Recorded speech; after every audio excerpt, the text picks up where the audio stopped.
So we talked about the SpongeBob Burger King.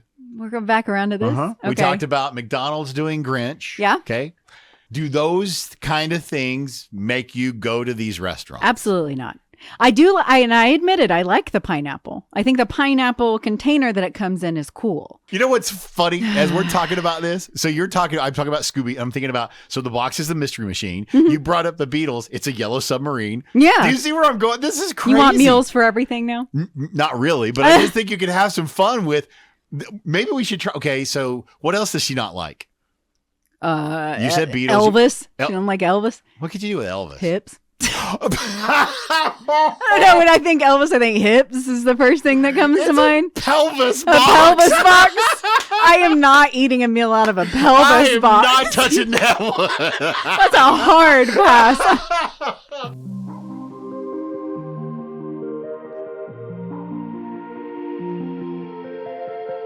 Do you have something strong to start, or do you want me to go? Well, I don't know how strong it is. I have a strong feeling about it.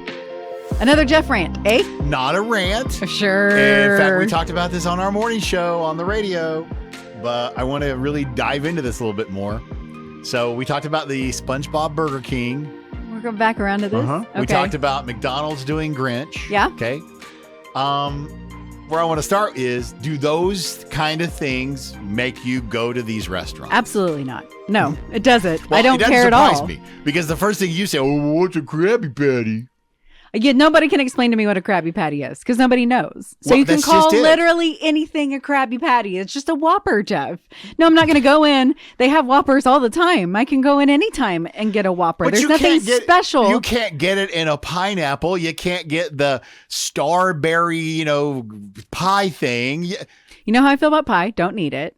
And I admit it, I like the pineapple. I think the pineapple container that it comes in is cool.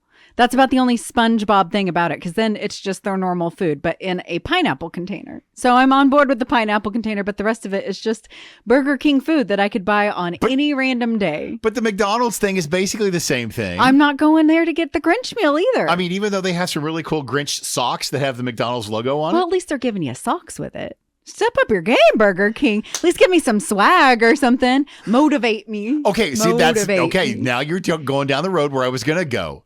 What would make you go to any of these kind of restaurants with a meal like this? It has to. The deal is, it would have to be something that I'm a huge fan of. Huge. You make a Boy Meets World Burger King meal, I'm so there. Okay. No, wait. This is great. This is actually going better than I thought it would. So they do a Boy Meets World, okay? Uh-huh. But they do it exactly like they just did this SpongeBob Yeah, it's thing. just a ripoff. Here's where I'm going. It's not for the food. I would go buy it, but it wouldn't be for the food part. It would be for all the little things that come with it, like the box.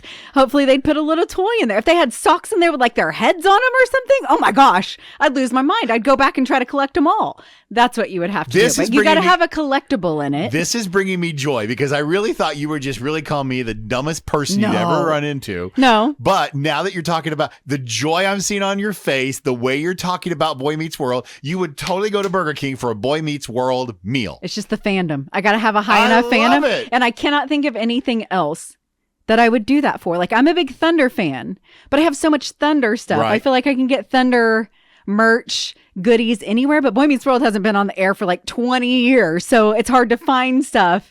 I'd be all about it. So, I was just thinking about this too.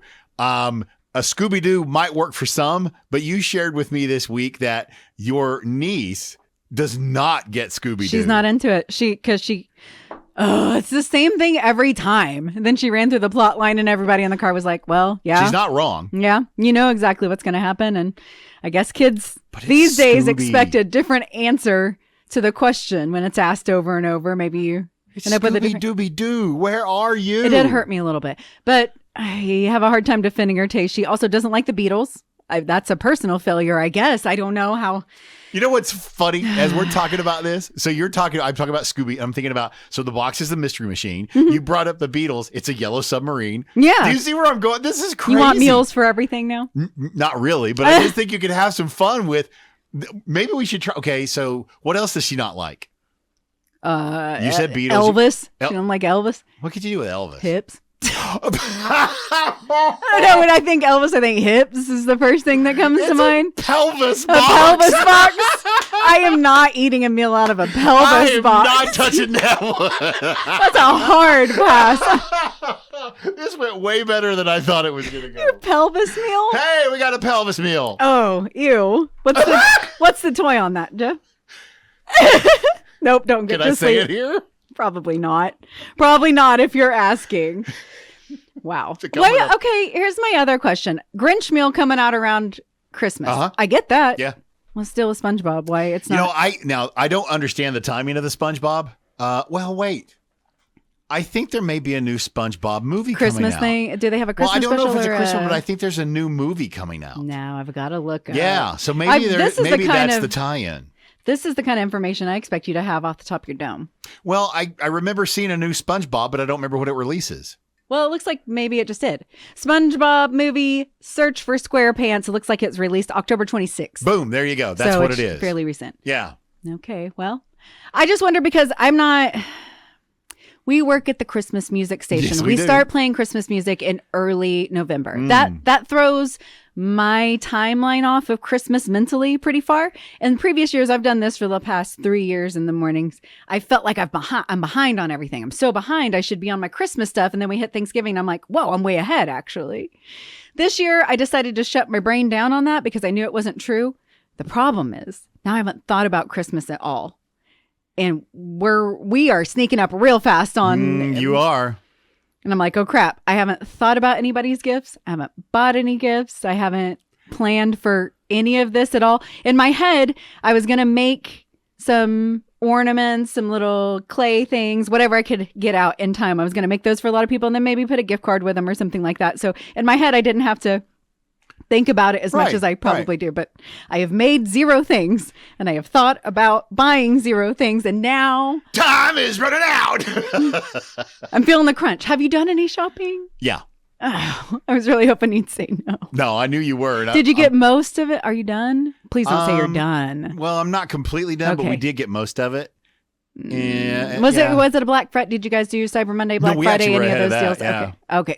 Yeah. Procrastination. I mean, what we did was we asked for Christmas lists from the fam, and they got them too. Okay, here's another thing. And they got it pretty quick, and so we're like, boom, let's go. Here's the other thing. I've had about 3 people ask me, which is about all the people that buy for me. I don't get them a lot, but to send me to send my list, and I don't have one. I still haven't sent it over. So I'm probably stressing them out too. Mm-hmm. It's just random things pop up. Like we were at Thanksgiving and I was trying to open something that I can't open, which is a normal occurrence. And so I turned to my sister-in-law and said, a jar opener would be a great gift. This is how you receive my Christmas list. It's right off the top of my head when I need something. So I'm laughing at you because I believe it was our last podcast that you gave me all kinds of crap about the things that were on my Christmas list, and you can't even assemble one. Well, I had a few that I threw out last week, and now I've forgotten all of them. Right. And the other problem with Christmas lists, you give it to everybody. What if people double up and get you the same thing? Beth, I bought her the same thing as her husband did last year. So she got 2 meat thermometers. Well, you can never have enough. Apparently, because she returned one and then the other one's lost. So she probably just could have kept one. Should have kept both. Yeah, should have kept both. All right. Well, that didn't make me feel any better. Yeah. Dude wipes, I'm telling you. Game changer. Okay. It's on the list for you. Right. Is that a stocking stuffer? I'll take a stocking. You want to wrap it? You can even just throw it at me. I'll be fine. You'll take it in a paper bag. I'm like, Abby. Yes. You will take that? Okay. Let's see. I don't know if you have anything to say about it, but since we haven't talked since Thanksgiving, did you have a good Thanksgiving? Anything exciting happening? Any funny memories? It's okay if you didn't. I can't think of anything off the top of a dome, but that's the second time I've said that. Right? Top of the dome? Why? Is it because your hair is not where you want it today? Why am I saying? Yeah. Just you can say head. If you're watching this, guys, I know my hair looks like trash today. I've said it like 14 times to Jeff. And I'm going to rewatch this podcast and be like, man, I should have curled my hair a little bit better. No, I mean, we had a great Thanksgiving. You did too, from what you were telling me. Yeah, but it was just a normal family gather. Nothing necessarily stood out. It was just a nice, pleasant Thanksgiving. I did tell you, and again, these just come around, So I told you we played a new game, Telestrations is what it's called. Yes. It's a lot like the telephone game if you're familiar with that, but it's like marrying telephone and Pictionary and putting those together. So more or less, somebody gets a word that they have to draw. And then the person after them just looks at the drawing and tries to determine what the word is, And it keeps and then going around makes the table. another Yes, picture yes. of what they think it is, which I think is a great concept for a game. I'm definitely going to have to get on this. Since you threw that out, I'm glad you did. We played, I think it's called Flip 7. Yeah. It's a really fun game, and it's kind of a game of chance, but there's a little bit of strategy mixed in there. Basically, you have a deck of cards. There's like 12 12s, 11 11s, 10 10s, so on and so forth. You pass out the cards to everybody. You can't get the same number twice or you bust. You're trying to get to as many points as you can. First one to 200 wins. Okay. So you don't want to bust. So there is a strategy involved of hit me, don't hit. One of those things. And then there's other cards that come in, like you can freeze a player. One of them is a flip 3. So you have to flip 3 cards. So you might screw yourself on that, or you can give it to somebody else. So it's not all chance. There's some strategy involved in it. We played it with a large group. It was great. Everybody was super invested. And yours sounds like one that could be played with a really large group as well. We played with a large group. So I think, and that's what made it even funnier. So those are good pro tips headed into Christmas, maybe if you need some entertaining things to do. Flip 7 and would you... Telestrations. Telestrations. That's what it's called, yeah. Okay. I think that's good. We talked about this, I think probably on the air last year. I don't know. I opened up my Spotify this morning and it's Spotify Wrapped time. Jeff, all the stats for my year. Oh, man. I'm waiting with bated breath. I won't bore people with too much of this information. Please don't. I listened to 60 days of music. See, I wish you could compare this with me. I wish that you listen to Spotify enough so you would know. And that's not including all the music that I listen to in here. That's just on Spotify. 60 days. That's 2 months straight. Here's what's so funny, though. I listen to Spotify for a whole different reason. I mean, I listen to music, but I actually listen to more podcasts on Spotify. Yeah. Than I do anything else. And so it'd be like boring stuff like, one of them, I have to admit, is the Grimm podcast. The TV show Grimm. I listen to a lot of that. I don't even want to go back and see how much I've listened to that because now that I'm saying this out loud, Jeff, okay. Now that I'm saying this out loud, I just feel like people are judging me. He listens to Grimm. That's Spotify Wrapped. Is there to judge yourself, I guess. Well, I mentioned that because you were like, I don't want to see how many hours I did that. Let me tell you, those Pod Meets World hours. I told you sometimes when I can't sleep, I'll just put on a podcast in the background. Apparently, I let that baby roll for about 11 hours one night, according to my podcast or my Spotify Wrapped. So that's definitely my number one podcast of the year. Don't be ashamed. I spent a lot of time listening to podcasts. One thing I am proud of, though, it pegged my listening age at 26, baby. 26. Dream on. It determined that because apparently I listened to a lot of music from the late 2010s. Yeah, no, I could see that. Yeah. So that was a little surprising to me. It's now doing a thing where it puts you into some sort of group that you're in. I am in the Cloud State Society.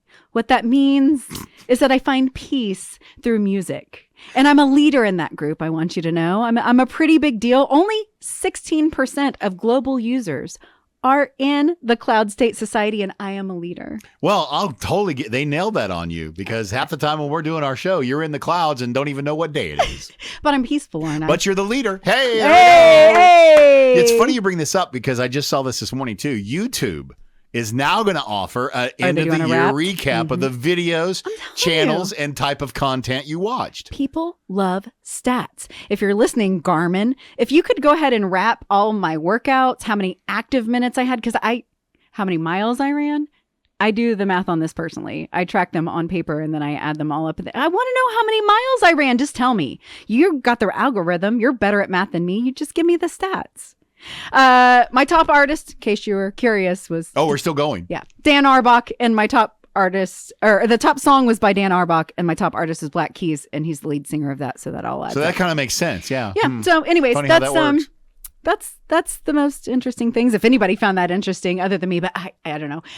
I can tell you somebody will, because on my Instagram today, there's going to be 500 people that are listening their stuff. So people are into their Spotify Wrapped, and I'm throwing it out there. And good news, it's available for all of you stat lovers out there. And this year, one other thing about the Spotify Wrapped, they will tell you exactly how many times you listen to a song. That made my heart smile when I found out I could tell exactly how many times. I listened to my number one song 120 times.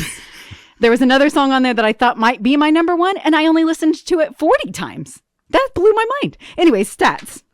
That's all I got for that part. Wow. Okay. I don't even know where to go from there. Stats. Yeah. Well, okay. In this I can go somewhere. This is a good seg, actually. Good for me. Last time we did this, I told you I was going to throw out some end of year questions, just some recap. Man. I know they're Why thinkers. do you do this to me? I don't know. If I was really nice, I'd send them to you in advance so you could actually think about them. Yeah. But I didn't. No, you just spring them. But yes. But in the spirit of wrapping things up, can you think of maybe the biggest lesson you've learned this year? Wow. I think you already asked me that. Did I ask that last time? I think you did. No, well. And I don't think I had an answer then either. The biggest lesson I've learned. Honestly, yes, I can tell you. I learned that when things in life don't go the way you think they should, but they're going the correct direction, maybe is how to put it, then a spoon is a spoon, and I shouldn't lose my ish over it not going the way I thought it should go. Sometimes you want things or a specific thing or things to go a specific way, and they don't. But as long as the end result is the same, your goal is to accomplish a thing, and maybe it did not go the way that you planned on it going, but the thing still got accomplished. Mm-hmm. Okay. And you sometimes you just have to helped me live with learn that because it was something here at the office, and I was like, "This I can't watch it, huh?" And you just looked at me and said, "We're gonna get there, so breathe." And that's the case. I have had to take that advice myself several times as well. It's all right. We're gonna get there. I think one of the biggest lessons I've learned. I say I've learned this. I'm gonna learn this over and over throughout life, but I feel like I got a better grasp on it this year. You can't control the outcome of things. No. You can't control people, relationships, anything. Like you're not in control of any of that. There are things that you can control that are in your yard. How you respond to things, how you move forward, things like that. But man, you got no call over what happens. So you need to just let that part go and do the things that you can do. Exactly. That you can be responsible for. That you can do, yes. And it may not be fun things. Maybe you just continue doing hard things. But I don't know. I think I took a step forward in that, and I'm pretty proud of that. I think that's a good thing to learn. Yeah, no, I would give you props on that. Can you think of something small that made a big difference in your quality of life? That's a great question. Do you have an answer? I am trying to. I find I trap myself into self-limiting beliefs. I call them like little boxes. It's about the smallest things, though. I think we just get trapped in routines and we think this is the only way to do it. Workouts are where it shows up for me in a really obvious way. It's like, oh, I hate that I have to run. Or I don't actually have to run. There's a million different ways to work out, but I get like, okay, well, it's this day, so we do this thing at this time and we take this route, and I don't feel like doing that today. Nobody's making me do that. Switch up a route, go a different place, do a different workout. Like, I get locked into my routines, and then they become a prison to me when nobody is making, like, if I get uncomfortable with a thing, let's just switch it up. Just do something different then. It's not that big of a deal. But a lot of times it will just grate on me that I can't do it in my routined way. And so I just don't like that. And I just need to let it go. There's a million different ways to do a thing. So yeah, just break out a box. I think if you pay attention, we all put ourselves in stupid self-limiting boxes. I can't do that. Why? When you start, I mean, I don't really have a good I just never have. Right. A lot of times is my answer I've always of like, done it this way. I've done it this way, or I've never tried it different. Or a lot of times my answer is like, it's just a little scary because I don't know the outcome of that. Never tried it. So just try something. Most of the time, the outcome is either not a big deal. You just experience something different. And that's probably a good thing overall. Like I haven't had anything that's gone disastrously wrong when making that kind of thinking of like, why aren't you doing it? Oh, I guess I don't really have a good reason for why I'm not. I'll try something different. So that's my small thing. I think mine is really because of what I've had to deal with my mom, who's facing that Alzheimer dementia. Yeah. I've asked her to just basically be in the moment because she can't remember and all, but she's really good in the moment. And I realized I'm asking her exactly what I should be doing. And to stay present. So I've really tried to make that with everybody that I'm kind of around, that we don't have to worry about likes. We don't have to worry about photo. Yeah. I mean, sometimes the best photo you can take is the actual moment you're in with your brain. Yeah, just be present in the moment. And it has made a huge difference. To me, that comes kind of around to the outcome thing. That's really all you have is the present. That's all you can control is what you're doing right there in that time. So focus on that time and try to make the most of that moment. I think that's good. Jeff. I know. I actually had an answer to that one. I think we did good with those questions. We're actually kind of, I don't know, learning, growing. Man, how helpful. We're not being stagnant. Which is good for this old man. Yeah. Okay. Well, let's leave By the way, on she's this. kind of old too. My listening age is She's 20. not 26. That's my listening age. Double that and you'll get her age. No, not quite. I know, but closer. Shoosh. Shoosh.